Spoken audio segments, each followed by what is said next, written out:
Okay, time for a new video, and whether you are somebody new to my channel or you are returning to my channel to watch this video, it is greatly appreciated. As always, I'm filming this video in one go, so if I stumble over my words going forwards, I apologise about that, and indeed if the quality of this video is fairly poor as well, if there's any lag, anything like that at all, sadly it cannot be helped, and hopefully it is not too much of an issue for you. This is yet another Eurovision related video here on my channel, and it's another instalment in my sporadic series entitled What We Know So Far, where I pretty much go through everything we as fans know so far about the upcoming Eurovision Song Contest. Now, I have the information in front of me just to make sure I don't forget anything. Obviously, I am going to be repeating myself a little bit in this video because I filmed what we know so far videos about the 2022 competition already, but there's been some new details over the past few days, the past few weeks, which I haven't mentioned yet on my channel. As always, let me know your thoughts, and as always, there are links in the description to my other social media pages. Now, we know that next year's competition will take place in Turin in northern Italy, and that is because Italy won this year's competition in Rotterdam with the song Zitti e Buoni by Måneskin, who just continue to impress. They're performing a lot in America at the moment. They announced some of the Grammy nominations recently. They're going to appear on the American version of The Voice. They're always performing Begging, which is a great song, but it's a cover song, and I'd rather they performed one of their Italian tracks to an American audience, to any audience as a matter of fact, but it is what it is. And obviously they will be in Turin for the grand final of Eurovision next year. They'll no doubt open the show. It's going to be really spectacular. The dates in question are Tuesday the 10th, Thursday the 12th, and Saturday the 14th of May 2022. The Pala Olimpico is the venue in question. It was the favourite to be selected over Rome, over Bologna, over Milan. It's located pretty much in the centre of Turin. It has a capacity of just over 12,000. It's being used for ice hockey. That's pretty much what it was built for, the 2006 Winter Olympics. Tennis has been staged there as well, I think, or certainly it will do in the near future. Loads of famous musicians have performed there. Bob Dylan, Madonna, U2, Shakira, loads of big names. It's the absolute right choice for Eurovision in Italy as far as I'm concerned. We know that 41 countries will be taking part. Armenia and Montenegro are back, but sadly we don't have Bosnia coming back. That's because of financial difficulties and what have you. Andorra won't be back either, even though apparently a deal was agreed that they would return for the 2022 competition. So I'm not exactly sure what happened there. I can only assume the pandemic perhaps, and also money were an issue. Hungary won't be back, which is a great shame. Luxembourg, Monaco, Slovakia, Turkey also not returning. It did look likely at one point, but sadly not. Liechtenstein won't debut, and Belarus, due to all of the stuff that's happening over there. And certainly there was controversy, obviously, this year with Belarus's participation. They were booted out of the Rotterdam competition. I don't think we'll be seeing them back for quite some time yet. It is what it is. Anyway, we don't know the hosts. They'll be announced in due course. There's been a few rumoured names. The musician Mika, his name keeps popping up, but I don't think he's going to do it. If it's anything like Sanremo, we'll have a few hosts and probably a few guests as well. Maybe a guest host for each semi-final and then the final, and maybe somebody quite glamorous, you know, maybe a model, maybe a real known celebrity. I wouldn't be surprised. Anyway, what does it say here? The stage design, Florian Vida, who's been doing it for years, he's not involved for 2022. Instead, the Rome-based studio Atelier Francesca Montinaro will be designing the stage. And again, if it's anything like the Sanremo stages, it's going to look really fabulous, really quite fancy, tremendous stuff. We do know that pre-recorded backing vocals, which was introduced as a rule this year for the Rotterdam show, that's going to stay in place for 2022, and announced earlier today, the 30th of November 2021, there will have to be a live on tape backup recording prior to the contest. That will only be used if a participant/delegation cannot travel to Italy for the competition next year, or if they have to quarantine upon arrival. I'm not surprised that this is coming back. The pandemic is still causing a lot of problems, especially in Europe at the moment. We have Junior Eurovision next month in Paris. Who knows what problems might come up from that? I'm hopeful and optimistic that by next May, things will have calmed down significantly so that we can have a Eurovision that we all know and love, rather than a reduced capacity in the arena, social distancing sort of in place, mask wearing, vaccine checks, all of that business. It would just be nice to have Eurovision back in the way that we know it and love it, with fans from all over the world gathering in one place to celebrate music. That's what we want, that's what we hope for. But at the same time, I'm a realist. I'm sure some of you are as well. And we have to be prepared for a similar competition to what we had earlier this year, which was fine, it just wasn't quite the same, you know? The pandemic was lurking in the background, if you see what I mean. Anyway, let's go through the countries that are participating. Albania's Festivalia Kengesh, the tried and tested format, is back, and the final is on the 29th of December. The two semi-finals will be in the days leading up to that. We still don't know the songs involved, but we do know the artists. I won't go through them, but there's a few returning names. Castro Zizzo, Rezarta Smaya, Mirud, Evi Reci, absolutely a few familiar names. But what's refreshing about this lineup is that none of those artists, unless they've been a backing musician, none of those musicians there have been at Eurovision before. So we will be getting somebody completely new from Albania for 2022, which is really nice. Interestingly as well, Albania won't be the first country to select its Eurovision act for the upcoming contest. Usually they are first, but we're getting the Bulgarian song very soon. The Czech national final is coming up as well in the middle of next month. More on that in a moment. Armenia, we know nothing. Athena Manoukian is right there. She would have represented her country had the 2020 contest gone ahead, but sadly it was cancelled, and then Armenia didn't participate in the end in the Netherlands earlier this year. If she's available, if she wants to do it, just pick her. It makes sense. Australia's national final will be on the Gold Coast again on the 26th of February. We know some of the names involved. The broadcaster SBS are drip-feeding names to us every now and then. The winner will be decided by 50% public vote and 50% jury vote. Andrew Lambrou, G Nation, Isaiah featuring an unknown name, possibly Dalieen, we wait and see. Jaguar Jones, Paulini and Sheldon Riley are the names announced so far. Now, I did read some information about all of these acts, and I have to say I've forgotten some of it. I know that G Nation are a girl group. We know that Jaguar Jones tried to represent Australia a few years ago with a song called Rabbit Hole, which did become a bit of a fan favourite. It was staged in this very interesting manner. Paulini is a female musician who is 39 from Fiji, and she's had plenty of success in her homeland in the past, but I would say that things have been quiet for quite a while. She was also a participant on Australia's version of I'm a Celebrity, Get Me Out of Here earlier this year, so maybe she's just emerging from the shadows again and ready for action. As for Isaiah, we know about him. He's still quite young. He's 22, and he represented Australia in Kiev in 2017 with Don't Come Easy, and he didn't do terribly well in the end. 9th place is fine, but in the public vote, 2 measly points if I recall. So he's coming back with an unknown name. It could be Damieen. I wouldn't be surprised. He has said, apparently, that people are going to be very impressed by who he has alongside him. So we wait and see. That will be announced soon. As for Austria, we find out the act next month. Now, I did read some information.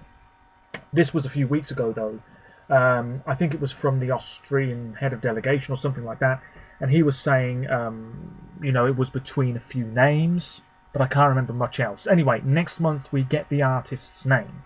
Azerbaijan, we know nothing, no doubt an internal choice. Belgium, we've known for ages that it's going to be Jérémy Maquis, who is from Antwerp. He's 21. He won The Voice Belgique this year.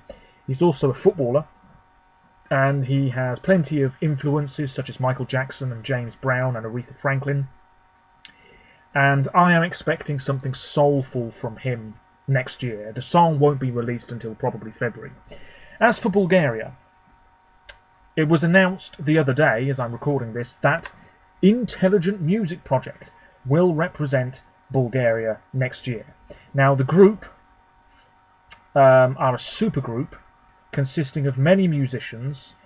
I think the lead singer is actually from Chile. I can't quite remember. Anyway, one member of the group is Stoyan Yankolov, so he will be appearing at Eurovision for the third time after 2007 and 2013, both times with Elitsa Todorova. Qualified in 2007, did very well, 5th place if I recall correctly. In 2013 he didn't qualify.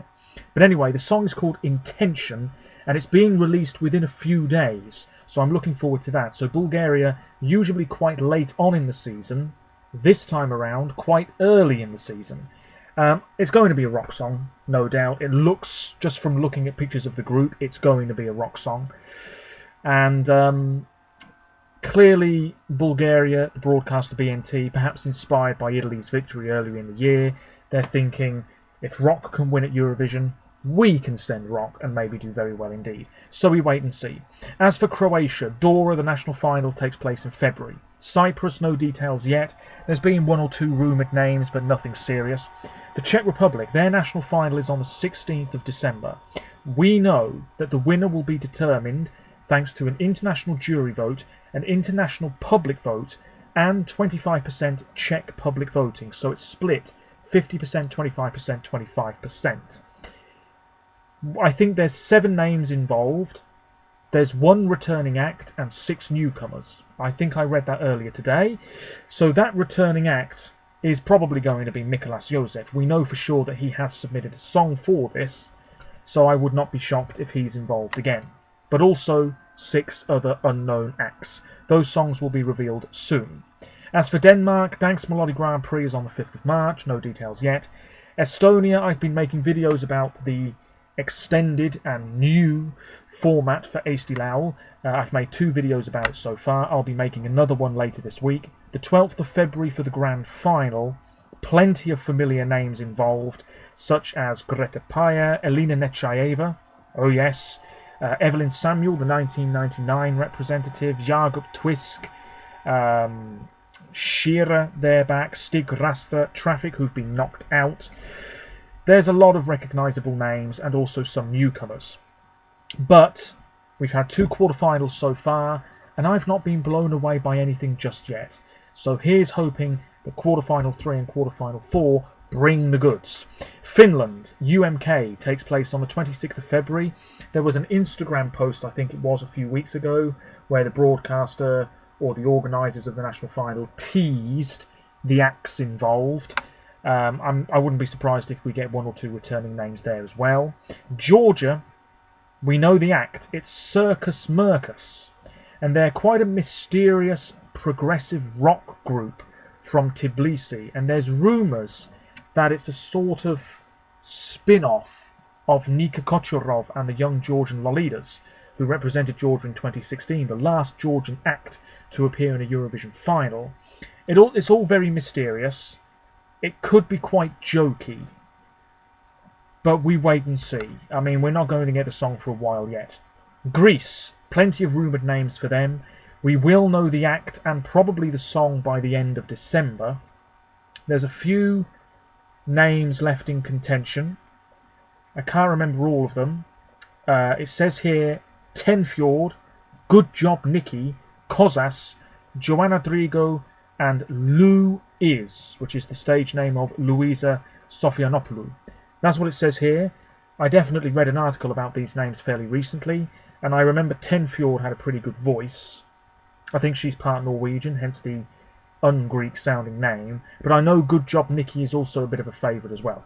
Anyway, we'll find out next month. I'm starting to ramble. Iceland, national final on the 5th of March.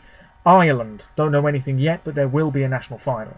Israel, the X Factor Israel, I believe, is the format that's being used, absolutely. Netta, who won a few years ago, is a judge. Loads and loads of names involved. I'm not following it, but we'll find out who wins in January. Latvia, the national final in February. Lithuania, nothing yet, although the Roop are rumoured to be coming back again. Malta, they're not using X Factor Malta, they're just going back to the old national final format. That will be in February. Moldova, nothing yet, they usually leave it late. Montenegro, nothing yet, I think they're having a national final again. Or are they? Actually, I don't think they are. I've forgotten. The Netherlands, no doubt internal, nothing yet. North Macedonia, nothing yet. Norway, 19th of February for the grand final. We're getting all of the songs on the 10th of January. So all of the acts, all of the songs, all coming on January the 10th. All of the shows will take place at the H3 Arena, which I believe is right next door to where Eurovision was staged in 2010, and it's where Melodi Grand Prix was staged earlier this year as well. So yeah, looking forward to that. I expect quality. As for Poland, we will know the act and probably the song by the 2nd of January, apparently. The selection will be articulated in 2 phases. So yeah, we wait and see with that as well. Portugal, Festival de Canção is in March. Romania are having a national final again. That's on the 5th of March, the grand final. Russia, we know nothing. Could it be Little Big? We wait and see. How many times have I said that? San Marino are having a national final. Una Voce per San Marino. And the final of that show will be held in San Marino in mid-January. No, it won't. The final's on the 19th of February. The emerging acts round is next month and at the start of January, and then the semi-finals are just before the final in February next year. No doubt we will get a lot of Italian acts. It would be nice if we actually had somebody from San Marino in contention for San Marino for a change. Doesn't really say much else. Apparently 18 artists will participate in total. So a different method for San Marino next year. As for Serbia, national final in February. Slovenia, EMA Fresh is taking place. And this is sort of the pre-qualification round for up-and-coming acts. And that's already started. Nika S and Stella Sofia have already advanced through to the final, which is on the 4th of December. And then there's another final, and another final, and then there's going to be a second chance, and then I assume there'll be another final, and then we'll actually have EMA 2022, where the winner will be determined by a jury made up of 5 individuals and a public vote. So it's a 50-50 split. No doubt we'll get some returning names there. Sweden, more on them in a moment. Switzerland, we will find out the act and probably the song next month. Obviously, they're on a roll at the moment. Did well with Luca Hani. Would have done well in 2020 with John's Tears. Did well with John's Tears earlier this year. Really looking forward to seeing what they bring to the competition. As for Ukraine, a slightly different national final format. Vidbir is back, but I think it's going to be slightly different in terms of the way it's put together. And that will take place by the 4th of March. As for the national finals, dear oh dear. As for the automatic finalists, France, national final at some point. Germany, their selection process is ongoing. We'll find out more by March. They're having a national final. San Remo for Italy, 5th of February for the grand final. I did see a list of rumoured names. I know that Ermal Meta could be involved again. Francesco... What am I on about? Gabani. I forgot his name there for a moment, but he's rumoured to be involved. And loads of other people, recognisable names as well. As for Spain, January is when Benidorm Fest takes place. And from the sounds of it, some really well-known Spanish names, popular names, are rumoured to be getting involved with this. So very promising signs. 692 submissions were received by the online form. 194 had been submitted directly to the broadcaster. So 886 songs in total. That's quite a lot. 65% of the lyrics in each song must be in Spanish and or co-official languages of Spain. So there we go. We'll find out more details soon. As for the UK, we know that there is this partnership with the record company whose name I forget. No doubt it will be after Christmas before we hear anything at all about our 2022 representative, but maybe a step in the right direction, who knows. We sort of did this with James Newman, and he finished last with a big fat 0 in Rotterdam. We wait and see. So Sweden. The Melfest 2022 names are out. Now half of them are on screen in front of me. The artist, the song, and the songwriters. The other half has been announced, but it's not on this page yet, which is why I have a video from Monsieur Eurovisia to take a look at. So, I'm going to react to that video. What I'm watching won't be in the bottom corner of the video you're watching, but it's online. Take a look at it if you so wish. With Sweden, already we've got some familiar names, returning names, back for Melfest 2022, which is fine, but I'm hoping, out of the names I haven't seen yet, that a lot of them are new to me, and then I can go away and check out what material they've released so far and talk about them in a future video. So, let me give this video a watch.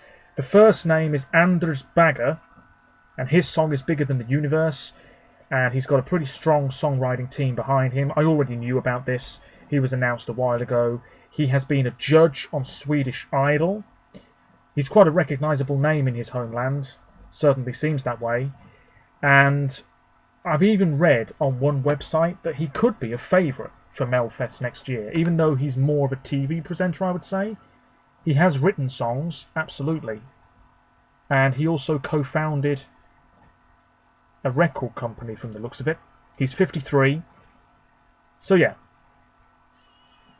Bald guy with a beard. Oh yes, he was on The Masked Singer as well, a reality show. Not a bad voice.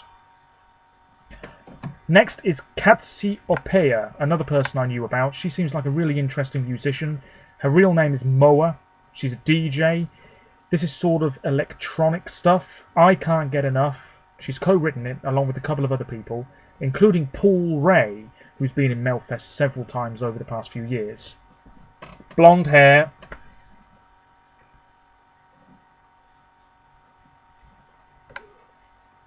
Yeah, she's using autotune, at least in this song.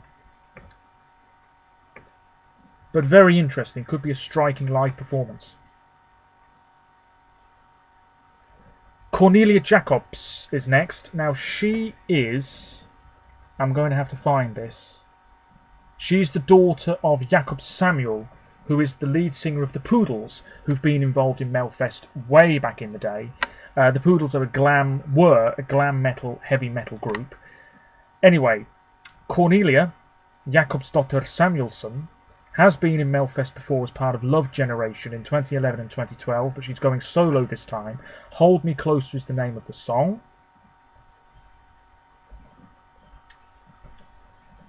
Yeah, Dance Alone in 2011. Good singer. And then in 2012, in the zebra outfits, Just a Little Bit. This is when I sort of got into national finals. Just a little bit. Yeah. Next up is Dana Strawhead. And the song is called Halabaloo. He's co-written this. And this is going to be sort of dated Schlager pop. Yeah. Charming.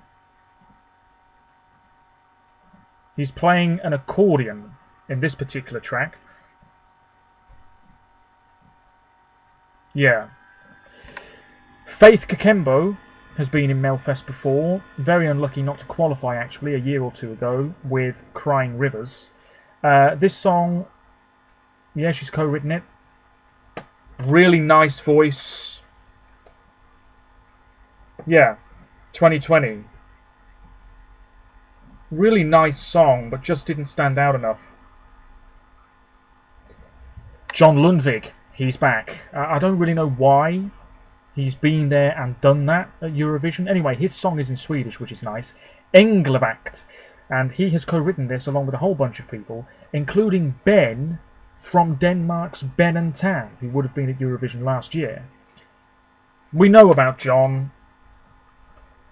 You know, we all remember his reaction when he didn't win Eurovision in Tel Aviv. Will he win Melfest again? Who knows? Too Late for Love, yes. It's a good song. The Mamas as the backing group. I do still listen to that track. Good stuff.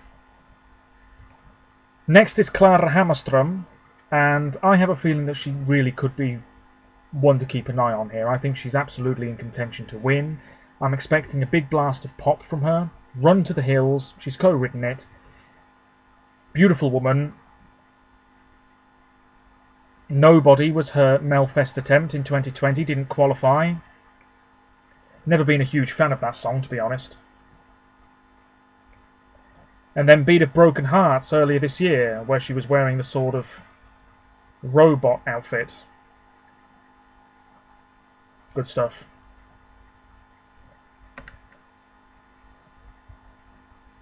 Next is Liamu, big star in Sweden. Bluffing is the name of his song. Again, could be a serious contender. 2018, there he is, Last Breath. Mid-table in the final.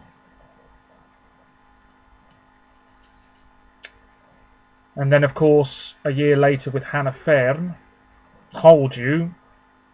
Good song, finished third. I wonder if she's back on her own as well, actually. We'll find out in a bit. Linda Bengtzing, of course. Every few years she is back. The song is called Vierfaldigt Hurra. And this is her 7th or 8th entry into Melfest. Alla Flickor in 2005, one of my favourites. Not a fan of the orange outfit though. Da, da, da, da, da. And then Jaljuga Sobra in 06. Just great up-tempo pop, pretty much every time from her. And I think we're getting more of the same next year. Her Svårt kan det vara in 08. I mean, these all blend into one, really. But she's a great performer, so experienced.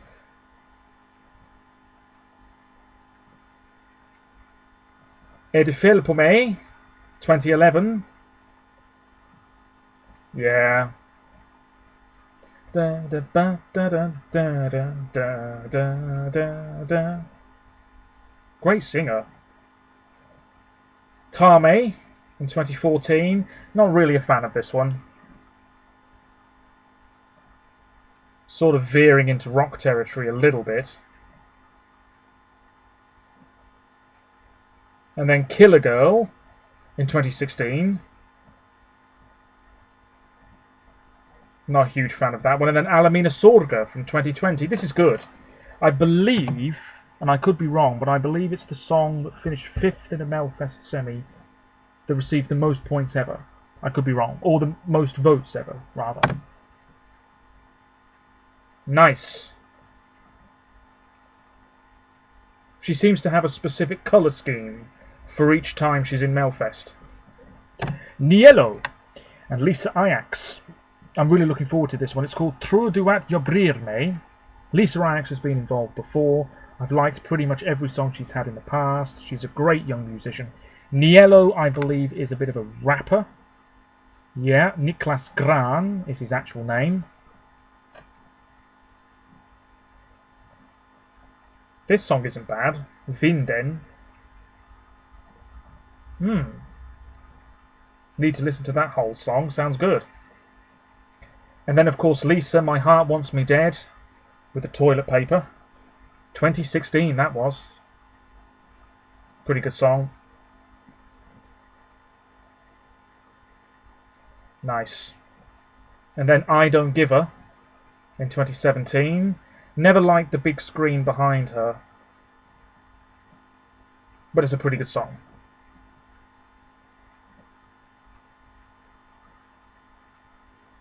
And then Torn in 2019. This deserved a lot better. When I heard this, I thought it was a serious contender to win. And then it finished nowhere. Just great. Really showed off her vocal power. Omar Rudberg Moving Like That is the name of his song. He's co-written it. And he was part of Fo and O, who've been involved before. He's also gone solo in Melfest in the past. Got a Thing About You, 2017. I thought that was going to do much better because I don't think they're still going Fo and O, but they were very successful. And then his entry in 2019, which had a slightly more reggae feel to it. Not bad, not brilliant. Oh dear. Samira Manners. Now, I think this is the song that I heard a little bit of the other day. Really promising. Really liking what I'm hearing from her. Her song is called I Want to Be Loved. She's co-written this. Do It All Again is the name of this song. Yeah, beautiful. Ethereal. Then we have Teots, and his song is called Somme du Ville, and this is co-written by Elisa Ridd, who's been involved in Melfest as well as part of a double act, and Axel Schillström, who was in Melfest a couple of years ago as well. Young male musician. Seems like it's going to be a slick pop number. Only looks about 16. Tribe Friday are next. Now, they are a sort of... I think they've described themselves as a bit of an emo group. The song is called Shut Me Up. And they're a sort of indie rock group. Really looking forward to what they bring to the competition. Sound a lot like a lot of British indie bands. Malu Pritz is back. I knew this was probably going to happen. Her song is called Bananas, which is interesting. I immediately get the feel that this might be a cheeky track, you know, very playful. Oh yes, Malu Pritz. Yes. I Do Me was great in 2019. A surprise finalist, but deserved to be there.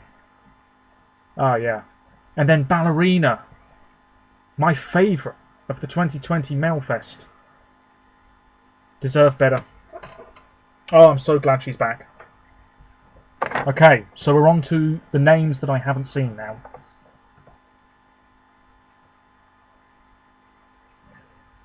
Lisa Miskovsky. Okay, Best to Come is the name of her song. 2012, Why Start a Fire. Very nice track, but never been a huge fan of it. Interesting. Browsing Collection. Face in the Crowd. A girl group, 4 members. Tattoos. This is sort of angsty rock. Sounds like my cup of tea. Not bad.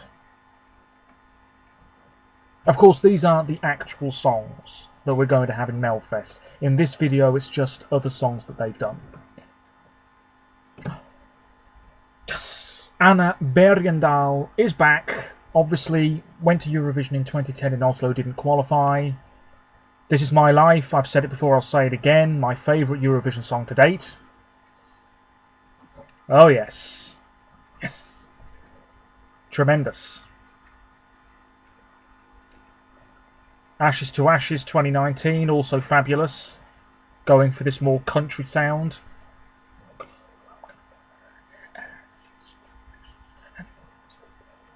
Oh yeah. And then Kingdom Come, a return to more of a pop sound. 2020 that was. Finished 3rd, I think it did. 3rd or 4th. She's great. Medina. Now, they were on a hiatus for a while, but they're back. The song is called Ini Diman. 2 guys, one of whom was part of the song 90 Talet earlier this year, which I believe is the 1000th Melfest track. Yes. That was a pretty good song. Robin Bengtsson is back. Again. Innocent Love. The name of his song. I don't know the songwriters for these yet. Constellation Prize 2016. That's a good song with the harmonica. That would have been a worthy Swedish representative. Then, of course, in 2017 he did represent Sweden in Kiev. I Can't Go On. Pretty good, but I don't think it's aged terribly well, even though it's only been a few years. Then Take a Chance in 2020. I remember people saying that was a favourite to win. I never thought that. Journalists saying that was a favourite to win. Not at all. Oh, Tenori La Stella. Sweden's Il Volo. Classical music. Interesting. Don't really get that from Sweden, do we? That could be a contender already. Wow, Shirley Clamp is back. Let There Be Angels. Mr. Memory in 2003, her debut. Wow. It's been a good few years since we saw her at Melfest. Min Sharlek came through the second chance round and did very well in the final in 2004. The staging, much simpler back then. Less fancy stuff going on around the actual artist. At Elskade, 2005.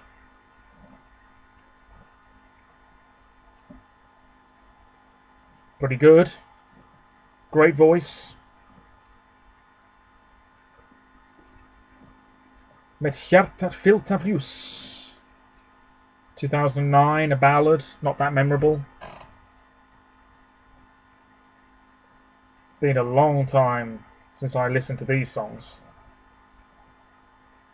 Shirley's Angels, 2011. Not bad, but lacking oomph.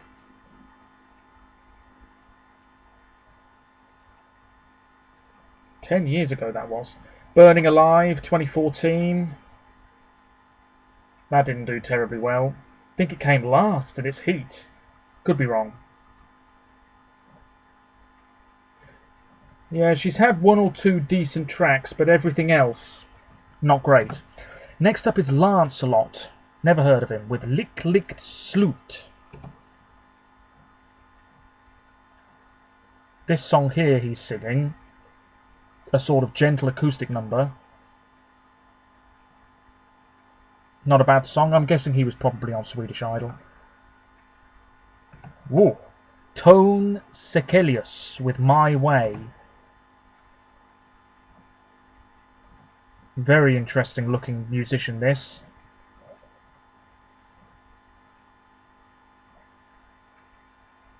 Interesting. Sort of stirring pop. Alvaro Estrella is back. His song is called Suave, which does sort of describe him. He's a very charismatic performer. Bedroom in 2014, didn't qualify for the final. And then Vamos Amigos with Mendes last year. That was pretty good, but come on. Not the sort of thing that's going to win Melfest. And then Baila Baila earlier this year. The same thing. Not bad, but not good enough to win. Also, I think he was very reliant on backing vocals with that song. Malin Kristin is Victoria's sister. And I'm hoping that Victoria was going to be back. Or I was hoping that she would be back. But no, we've got her sister instead. The older sister, Malin Kristin Johansson. Her song is called Sindonday. Really looking forward to that. Yes, I knew she was rumoured. Angelino. Is he the last one? Probably. The song is called The End. Piano. Quite a smooth voice. Little bit of huskiness there as well. Oh, of course, Lilla Sister. They were rumoured as well. Till Our Days Are Over. They are back. Made it to the second chance round earlier this year with Pretender, which is a great underrated tune. Metal music from Sweden. Lovely. Great stuff. I'm glad they're back. And that is it. That is it. And I am well aware that this video has dragged on for ages and has probably been quite dull for you to watch. But I did want to sort of react to the full Melfest lineup rather than wait until tomorrow and, you know, just go through all of the names one after the other. But there we have it. That's the Melfest lineup. Quite a few returning names, quite a few newcomers. I'm looking forward to Malu Pritz, Lisa Iaxaniello, Katsiopeia, Samir Ramanas, Malin Kristin. Yeah, there's quite a few names there. And that rock group with the odd name, the girl group. Browsed Collection or something like that. I've already forgotten. But I'm really looking forward to that as well because it sounded like just my thing. Anyway, let me know your thoughts on anything Eurovision 2022 related. I promise you that not all of my videos will probably end up being this dull to watch. I know that this one dragged on quite a lot because of what I was doing at the end, but there we are. Enough said. Until next time, hopefully the quality wasn't too bad. Take care of yourselves. Roll on Eurovision 2022. Until then, until next time rather, bye for now. It's late, cut me some slack.